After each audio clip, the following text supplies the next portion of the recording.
স্পন্ডিলোলিসিস, এই স্পন্ডিলোলিসিস বা স্পন্ডিলাইটিস অনেকেই বলেন। তো এই রোগটি কি এবং এটার কতগুলো ভাগ আছে সবটা নিয়ে আজকে আলোচনা করব। স্পন্ডিলোলিসিস হচ্ছে এটা আমাদের স্পাইনে আমরা বলতে পারি ডিজেনারেশন আমরা বলতে পারি বা স্পাইনে অস্টিওআর্থ্রাইটিস আমরা বলতে পারি। আচ্ছা, এটা ভাগ বলতে গেলে যেমন আমাদের সার্ভাইকালে এটা দেখা যায়, আমাদের থোরাসিকে এটা দেখা যায়, আর আমাদের লাম্বারে এটা দেখা যায়। সার্ভাইকাল হচ্ছে ঘাড়ের কাছ, ঘাড়ের কাছ থেকে। থোরাসিক হচ্ছে আমাদের বুকে পাশ পিছনে। আচ্ছা, বুকের পিছনে যেটা বলছেন সেটার ক্ষেত্রে কোথায় কোথায় এফেক্ট হয়?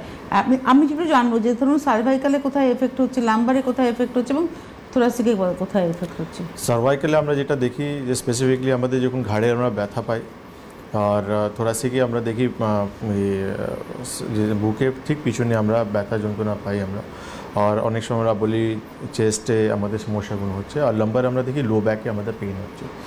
তো স্পেসিফিকলি 3 জায়গায় আমাদের স্পন্ডিলোলিসিস হয়, কিন্তু সার্ভাইকাল আর লাম্বারটা খুব বেশি আমাদের ইফেক্টেড হয়, মানে তার লক্ষণটা খুব বেশি দেখা যায়, তার ইফেক্টটা আমাদের শরীরে খুব বেশি দেখা যায়। থোরাসিকটা খুব কম বা রেয়ার হলেও আমরা বুঝতে পারি না কতটা, কেন কি আমাদের জয়েন্টস যেটা আমরা কোমরে খুব বেশি ইউটিলাইজ করি, ঘাড়টা খুব বেশি ইউটিলাইজ করি, এই জন্য এই জায়গায় আমরা খুব কমনলি স্পন্ডিলোলিসিস আমরা ফেস করি। এই স্পন্ডিলোলিসিসটা এটা স্পেসিফিকলি একটা বয়সের সমস্যা, একটা এজের পর আমরা দেখতে পারি, কেন কি এটা ওয়্যার অ্যান্ড টিয়ার জয়েন্ট, মানে এই জয়েন্টসগুলো খুব বেশি আমরা ইউজ করছি, এই জন্য একটা বয়সের পর আমরা দেখতে পারি যে আমাদের হাড়গুলো ডিজেনারেশন হয়ে যাচ্ছে, আর একটা বয়সের পর আমরা স্পন্ডিলোলিসিস ডেভেলপ হয়ে যাচ্ছে। আচ্ছা, এই যেটা আমরা বলছি যে এই ধরনের রোগের ক্ষেত্রে আমরা উপসর্গ কি পাবো, মানে সিমটমসটাকে কি পাবো? পেইন তো সবথেকে প্রথম জিনিস থাকবে, যে আমরা ঘাড়ে ব্যথা দেখব বা কোমরে ব্যথা দেখবো আমরা, তারপর দেখবো আমরা যে ব্যথাগুলো একটু ছড়াচ্ছে, আমাদের কোমর থেকে পায়ের দিকে ব্যথা ছড়াচ্ছে, বা ঘাড় থেকে হাতের দিকে, দুটো হাতের দিকে ব্যথাগুলো ছড়াচ্ছে, বা অনেক সময় আমরা দেখি আমাদের হাত পায়ে ওবস ঝিঝি সমস্যাগুলো হয়ে যায়, আমাদের উইকনেস আমরা দেখি যে পায়ে উইকনেস হচ্ছে, বা হাতে আমাদের দেখি আমরা উইকনেস হচ্ছে।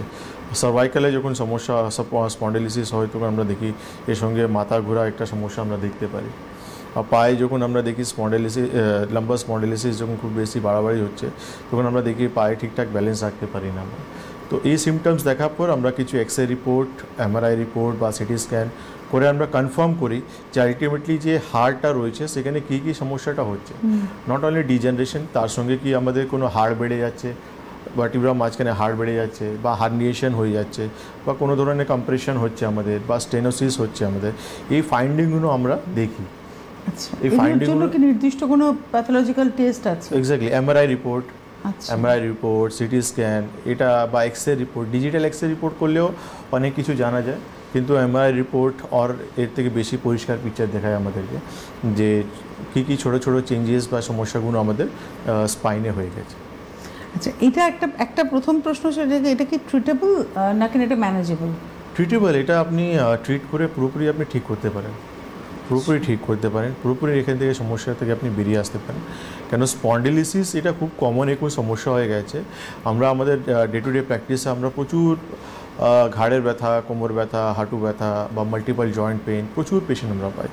তারা ওই কিছু নির্দিষ্ট ব্যথা ওষুধ বা ক্যালসিয়াম সাপ্লিমেন্টের উপর থেকে গেছে, কিন্তু আমরা আয়ুর্বেদে যখন চিকিৎসা করছি আমরা দেখছি আমাদের আয়ুর্বেদ ট্রিটমেন্টে মেডিকেশন পঞ্চকর্মা থেরাপিতে নিদান পরিবর্তন লাইফস্টাইল মডিফিকেশন করে দেখি আমরা পেশেন্ট খুব সুন্দর ইম্প্রুভমেন্ট পেয়ে যাচ্ছে, তাদেরকে কোনো ইঞ্জেকশন বা কোনো পেন কিলার উপর ডিপেন্ডেন্ট হচ্ছে না। আচ্ছা, তো এবারে যেটা বললেন আপনি নিদান পরিবর্তন এবং পঞ্চকর্মা স্পন্ডিলোলিসিসের ক্ষেত্রে কতটা জরুরি? দেখুন, পঞ্চকর্মা থেরাপি এমন একটা ট্রিটমেন্ট, মানে থেরাপি আমরা বলতে পারি যেটা কিন্তু ডিটক্সিফিকেশন আমাদের খুবই সুন্দর কাজ করে। ন্যাচুরালি ডিজেনারেশন হচ্ছে মানে আমাদের একটা জায়গায় ক্ষয় হচ্ছে। ফোন আছে আই থিঙ্ক, টেলিফোনে